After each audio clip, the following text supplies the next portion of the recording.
కృపామయ TV వీక్షకులందరికీ క్రీస్తు పేరిట శుభాలు వందనాలు తెలియజేస్తున్నానండి. భయాన్ని మనం భయపెట్టలేము, కానీ దేవుడు భయపెట్టగలడు. ద్వితీయోపదేశకాండము 31వ అధ్యాయంలో మొదటి 8 వచనాలు కొంచెం లెందీగా ఉంటుంది, ఓపికతో వినండి ప్లీజ్. మోషే ఇశ్రాయేలీలందరితో ఈ మాటలు చెప్పుట ముగించిన తర్వాత మరలా వాళ్ళతో కొన్ని మాటలు మాట్లాడాడు. నేడు నేను 120 ఏండ్ల వాడనై ఉన్నాను, ఇక మీదట నేను వచ్చుచూ పోవుచూ ఉండలేను, నా ప్రజెన్స్ ఇక కష్టం నాన్న. యెహోవా దేవుడు ఈ యోర్దాను నదిని నేను దాటకూడదని చెప్పాడు, కాబట్టి నేను దేవుని మాటకు కట్టుబడి ఉంటాను. నీ దేవుడైన యెహోవా నీకు ముందుగా దాటిపోయి యెహోషువతో, అంటే కాబోయే నాయకుడైనటువంటి సక్సెసర్ అయినటువంటి యెహోషువతో ఇశ్రాయేలీల సర్వ సమాజముతో మాట్లాడుతున్నటువంటి మోషే మాట్లాడుతూ, నీ దేవుడైన యెహోవా నీకు ముందుగా దాటిపోయి ఆ యోర్దాను నది దాటిపోయి ఆ జనములను నీ ఎదుట ఉండకుండా నశింపచేస్తాడు, కనాను దేశంలో వారిని నశింపచేస్తాడు, నీవు వారి దేశంను స్వాధీనపరచుకుంటావు. యెహోవా దేవుడు సెలవిచ్చినట్లు యెహోషువ నీ ముందు దాటి వెళ్తాడు, ఆయన కాబోయే నాయకుడు నా తర్వాత. యెహోవా నశింపచేసిన అమోరీయుల రాజులైనటువంటి సీహోనునకును ఓగుకును వారి దేశమునకును ఏమి చేసనో ఆ ప్రకారముగానే ఈ జనములకు కూడా చేయను. నేను మీకు ఆజ్ఞాపించిన దాన్ని అంతటిని బట్టి మీరు వారికి చేయనట్లు యెహోవా దేవుడు నీ చేతికి వారిని అప్పగించను, నీ శత్రువు నీ చేతికి అప్పగిస్తాడు. నిబ్బరము కలిగి ధైర్యముగా ఉండండి, భయపడవద్దు, వారిని చూసి దిగులు పడవద్దు. నీతో కూడా వచ్చువాడు నీ దేవుడైన యెహోవాయే. నీతో కూడా వచ్చువాడు, అండర్లైన్ చేసుకోండి ఈ మాట, చివరి మాట్లాడతాను మళ్ళీ. నీతో కూడా వచ్చేవాడు నీ దేవుడే, ఆయన నిన్ను విడవడు, నిన్నెప్పుడు ఎడబాయడు, అనగా నిన్ను దూరంగా పెట్టడు, నిన్ను విడిచిపెట్టడు, నిన్ను మరిచిపోడు, నిన్ను విసర్జించడు. మోషే యెహోషువను పిలిచి, నీవు నిబ్బరము కలిగి ధైర్యంగా ఉండు, యెహోవా ఈ ప్రజలకు ఇచ్చుటకు వారి పితరులతో ప్రమాణము చేసిన దేశమునకు నీవు వీరితో కూడా పోయి ఆ దేశమును వారికి స్వాధీనపరచవలను. నీ ముందర నడుచువాడు యెహోవా, ఆయన నీకు తోడయుండును, ఆయన నిన్ను విడువడు, నిన్ను ఎడబాయడు, నువ్వు భయపడవద్దు, విస్మయం పొందకుము అని ఇశ్రాయేలీలందరి ఎదుట మోషే యెహోషువతో చెప్పాడు. My dear Christians, let me tell you, Christians have no reason to live in fear. దేవునికి భయపడేవారు ఎవ్వరికీ భయపడరు, నరకంలో పడిపోరు. డు నాట్ ఫియర్, భయపడవద్దు అంటే అర్థం ఏంటంటే బీ కాన్ఫిడెంట్. యెహోషువ నువ్వు భయపడవద్దు, దిగులు పడవద్దు, బాధపడవద్దు, నువ్వు చింతించవద్దు.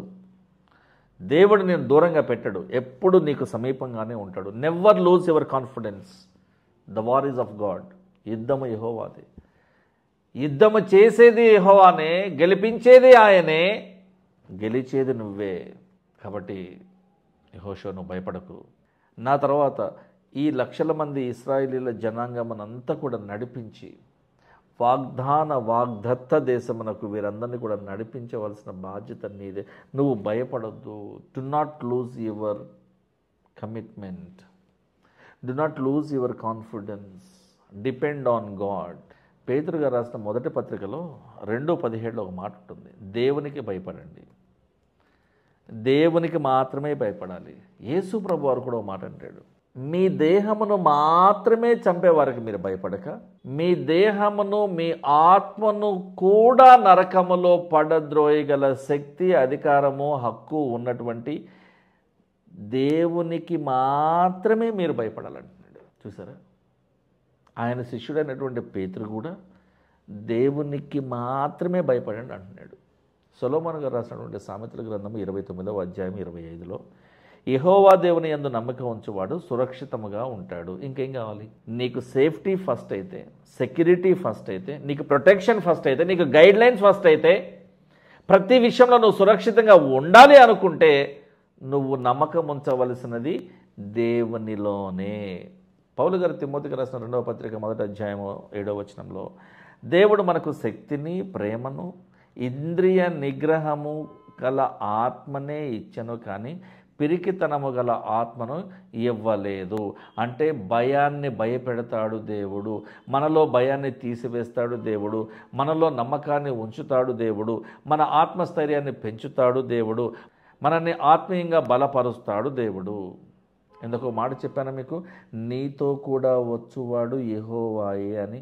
యెషయా గ్రంథంలో 41:10లో నేను నీకు తోడై ఉన్నాను, నువ్వు భయపడవద్దు, నేను నీ దేవుడనై ఉన్నాను, దిగులు పడవద్దు, నేను నిన్ను బలపరుస్తాను, నీకు సహాయము చేయువాడను కూడా నేనే, నీతి అను నా దక్షిణ హస్తముతో నిన్ను ఆదుకుంటాను, ఎందుకంటే నీతో వచ్చేవాడును నేనే. రోమీయులకు రాసిన పత్రికలో పౌలు గారు 8:31లో మాట అంటున్నాడు, దేవుడు మన పక్షమున ఉండగా మనకు విరోధి ఎవడండి? కాబట్టి భయాన్నే భయపెట్టే దేవుడు మనకుండగా మనం ఎవరికి భయపడతామో?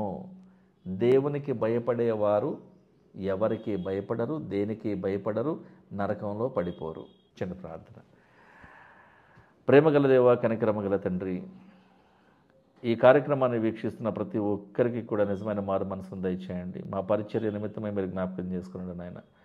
వీలైనంత మందికి బైబిల్ అంతటినీ ప్రకటించాలనే ప్రయత్నంలో 3 సంవత్సరాల క్రితము ప్రారంభించినటువంటి మొట్టమొదటి పుస్తకమైన ఆది కాండము నుండి 5వ పుస్తకమైన ద్వితీయోపదేశ కాండమునకు వచ్చే వరకు మాకు 3 సంవత్సరాల కాలము పట్టి ఉన్నది ప్రభువా. ప్రతి ఒక్క ముఖ్యమైన అంశాన్ని ఒక ప్రసంగముగా మార్చి వీలైనంత మందికి అర్థమయ్యేలాగిన బైబిల్ గురించి సమస్తము మేము ప్రకటించేలాగిన మీరు మాకు అవకాశం ఇచ్చి ఉన్నారు, మమ్మల్ని ఆశీర్వదించి ఉన్నారు ప్రభువా. మమ్మల్ని నడిపించండి, మమ్మల్ని ధైర్యంతో నింపండి ప్రభువా. మాకు సమస్తము నీవే ఉన్నావు కాబట్టి నీ చేయి విడవక మేము ఎప్పుడు కూడా నీ వాక్యము యొక్క వెలుగులోనే మేము నిలిచి ఉండేలాగా మాకు సహాయం చేయమని యేసుక్రీస్తు వారి పరిశుద్ధ నామంలో ఈ ప్రార్థన అడుగుతున్నాం తండ్రి.